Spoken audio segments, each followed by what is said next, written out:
Hey y'all, and welcome back to my channel. On this page, I talk about technology and money. If you're new here, welcome to the page. I'm glad the algorithm brought you here, or if someone shared the content with you, I'm glad you're here. For all folks listening, I asked if you could like and share the video. Liking and sharing the video does two things. Number one, it tells the algorithm that you find this content helpful, you find it interesting, you find it engaging, and it helps other people to see it, so you add value. And then number two, it encourages me to continue creating content that you all find helpful. And if you have not subscribed to the channel and you are a returning listener, I ask to consider subscribing.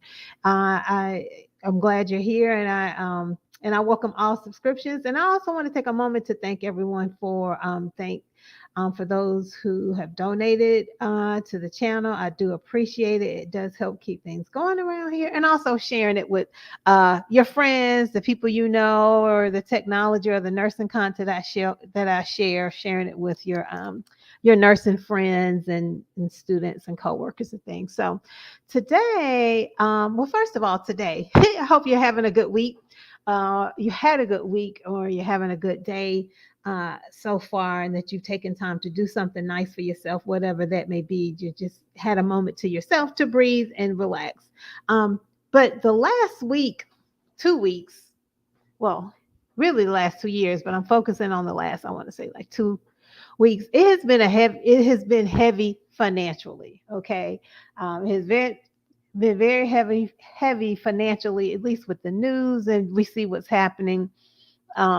I'm in the United States, what's happening across the country, and then also globally as well. And when I say heavy, it's been a heavy couple of weeks, heavy like week and a half. The news with the FedEx CEO and his prediction on a coming worldwide recession based on, I believe, the company's earnings and the revenue, and the CEO going on CNBC and talking about a recession being pending, not only for the American economy, but for the global economy. And then I did see another article a few days ago, about 3 or 4 days ago, about Ford, the company Ford, talking about inflation and it being the problem that it is, and just how it's impacted a lot. Okay. So yeah, that's what I mean. It's been a heavy couple of weeks. But I wanted to talk about here. I'm going to share my screen. Y'all just bear with me. Share my screen here.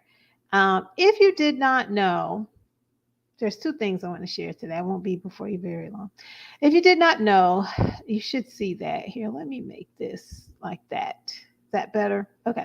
If you did not know, this past week was Black Women's Equal Pay Day. Okay. So Black Women's Equal Pay Day occurs every year. It has been for the past couple of years on September 21st, and it marks each year to highlight inequities that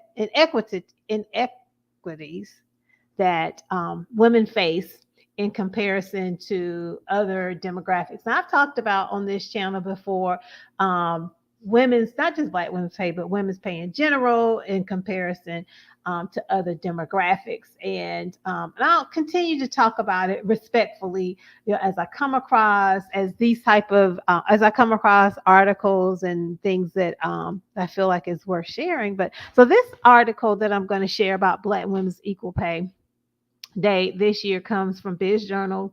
As always, I'll be sure to leave a link to the article in the description. And if you're not familiar with Biz Journals, they have like different newsletters you can subscribe to. One of them is Biz Women or Business Women, which is a really good. They release they don't spam your inbox. I think it's like 1 or 2 days a week. They release articles about women in business, like all women in business, all different sectors of business. They have some really good content. So this week on Black Women's Equal Pay Day, they released an article. This is how much Black women have to work to earn as much as their white male counterparts. So I'm talking about this article and just not just the article, but Black women's equal pay day, because it impact not as an attack on a system or any particular demographic, but to bring attention, right? So it with the system or with how things are set up, it just different factors. If it's broken or if there's issue with it, being broken can impact different people in different ways, right? We can be using the same system or in the same system, but how you experience it, like say a computer system, how you experience that computer system or algorithm, etc., may very well be differently, but how I experience, right? My experience has no greater value than yours, is that we're two different people using the same system, etc., that is impacting us in every ways, and I should not invalidate your experience because I have not experienced what you have experienced and vice versa. Okay. All right, so this article goes on to say, and I'll just highlight it, I'll try not to read through the whole thing. It says 9 days and 9 months and 21 days. That's how much longer Black women would have to work to catch up to what the average white man made in 2021. And then it goes on talk on about what Black women's equal pay day, what it is. And what it is that date changes every year depending on the wage gap and how long it would take women to earn what the average man earned the previous year. So last year, Black women's equal pay day was on August 3rd.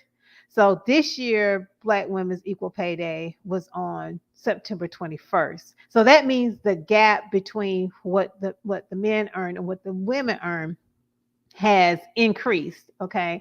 And then it talks about on average, so women of all races, all demographics working full time in the United States are paid 83 cents to every dollar earned by men. And then again, for Black women, the gap is wider.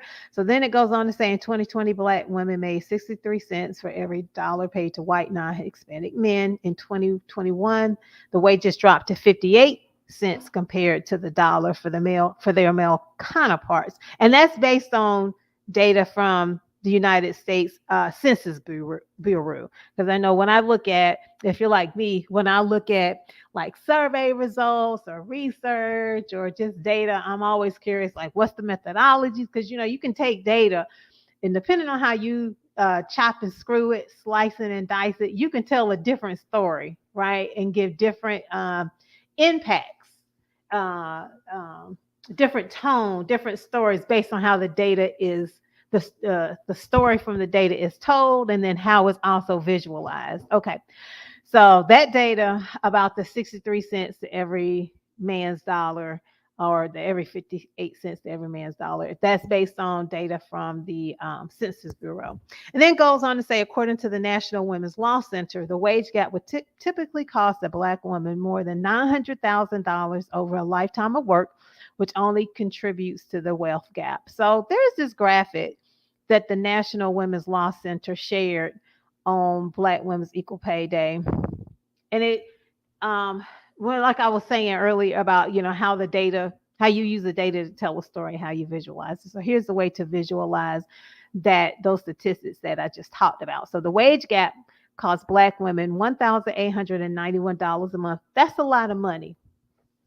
1,800. You might as well go ahead and let's just round it up and say $1,900 per month.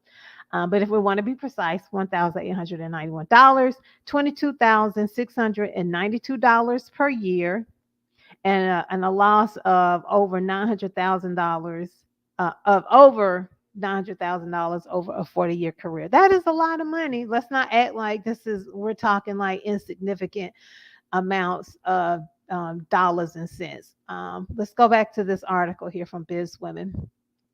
So I'm going to skip over this paragraph that's talking about that essentially is just talking about the graphic that I just shared. But if you didn't know, this is a little sidebar. And also, I mentioned earlier when I say it's been a heavy couple of weeks financially, at least like with the news and what we're seeing, what's happening in the economy and in the stores and things like that. There was an article that came out, and I don't have it here, but it was saying how um, of all like genders and races, like Black women are experiencing the highest rates of eviction, right? So when you combine those high rates of eviction with wage gap, you can see how it just trickles down and manifests issues in different ways. Okay.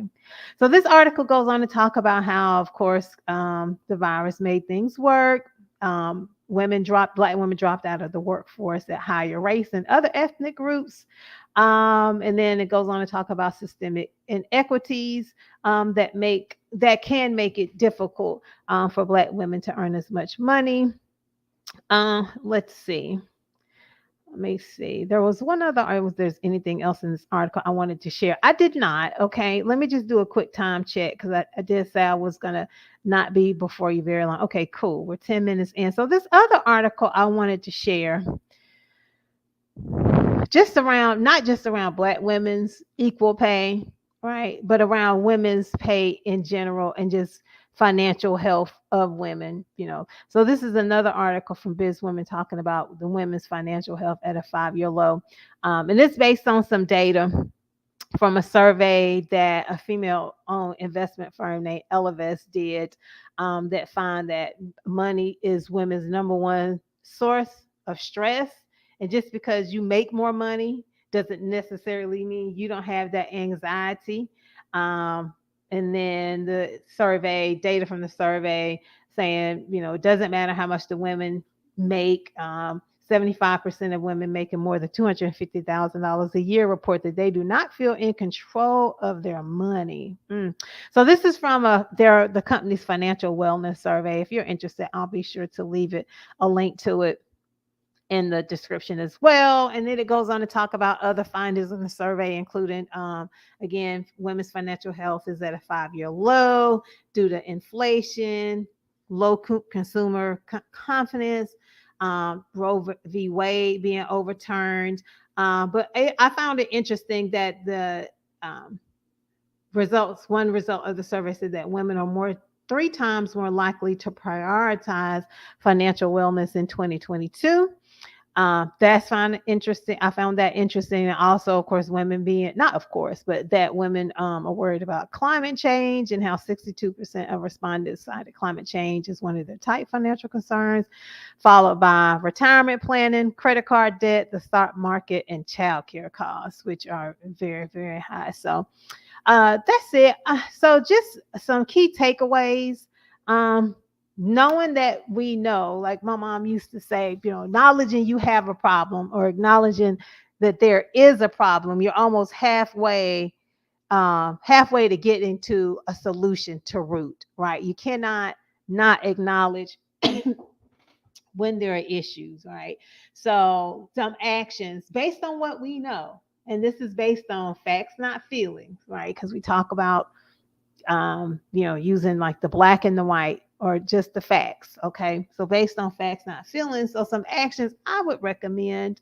Know that when I'm talking to you, I'm talking to myself. Okay. So I'm preaching to myself, as well as just saying in general. So some other things are, some actions. First of all, being honest about your situation, being honest, whatever your situation is, and not acknowledging. Number 2, budgeting. If you're not on a written budget, I encourage you to do that. There are tools out there, free tools that can help you get on a budget. Because I know for me, just in general, you should not get to the end of the month and not know where all your money went. Like you can't get to the end of the month and not have any money left, but at least being able to say, okay, I spent $30 here. I spent, $60 there.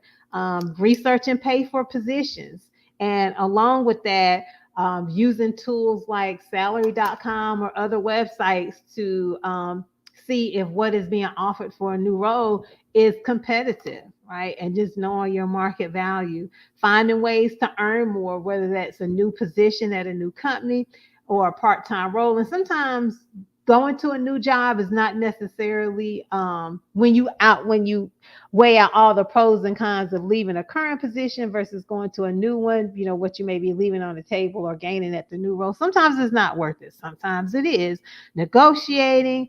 One of my favorite things to just stay encouraged and to stay encouraged and stay uplifted with what is going on for all women financially with money and what's going on around inflation and everything else is following financial and money channels or personalities to keep encouraged. So like TikTok, there are short bites you can find on TikTok, YouTube for longer videos. Some of the folks I follow, Her 100K, Financially Intentional, Black Women Making Money is a new YouTube channel that I came across a few weeks ago. And her content is, the title says Black Women Making Money, but her content is for all women in different ways that you can make money and increase your revenue streams so you can be wealthy, not only for yourself, but more importantly for your family as well. And just stay encouraged, y'all. That's it. I'll be sure to leave a link to both of these two articles in the description box. If you have any thoughts, always welcome engaged, positive comments. And I will see you in the next video.